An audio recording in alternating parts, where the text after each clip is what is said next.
Okay, so to make the dough for the orrecchietti, you're going to need 2 cups of your semolina flour.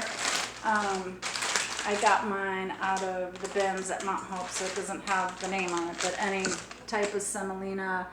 If you have a local place, go there. You know, Hayden Mills has some really good semolina flour that is grown here in Arizona, but whatever semolina you can get, just get that.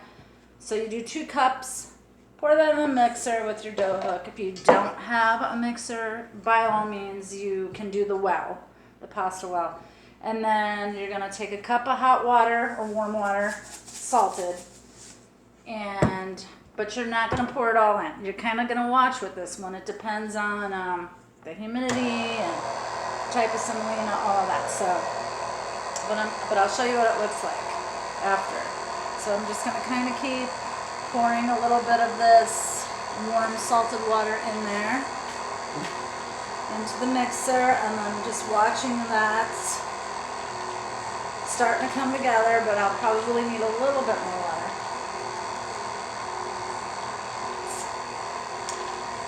And you know, it's fun to make the well too, but every once in a while, because there's going to be so much work in this pasta, of getting the hang of the technique, that I kind of wanted to show you a really easy way to make the dough with this one, because you know, we still have to do a lot of work with the rolling it out, and once you get the feel of it, I mean, there's like the nonas in Bari, Italy, that do this on the street and do it, I don't know, like 200 of them a minute or something crazy. But they do that all day, every day.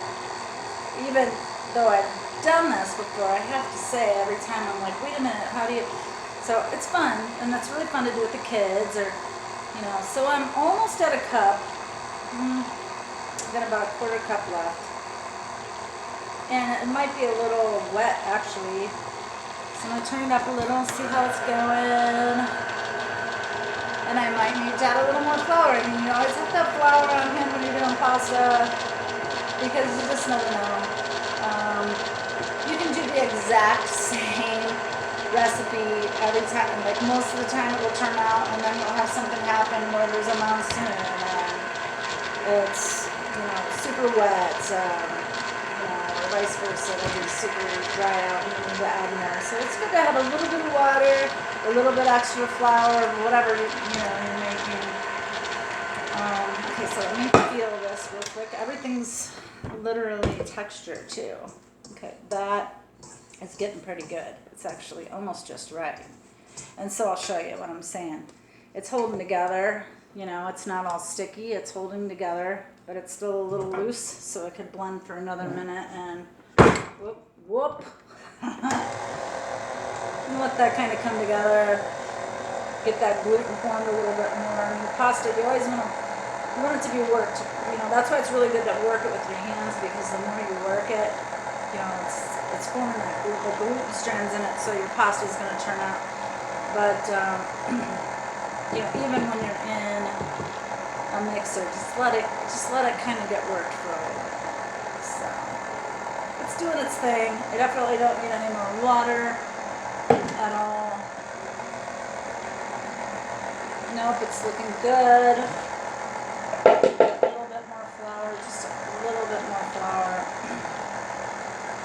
just to get that little spring in it.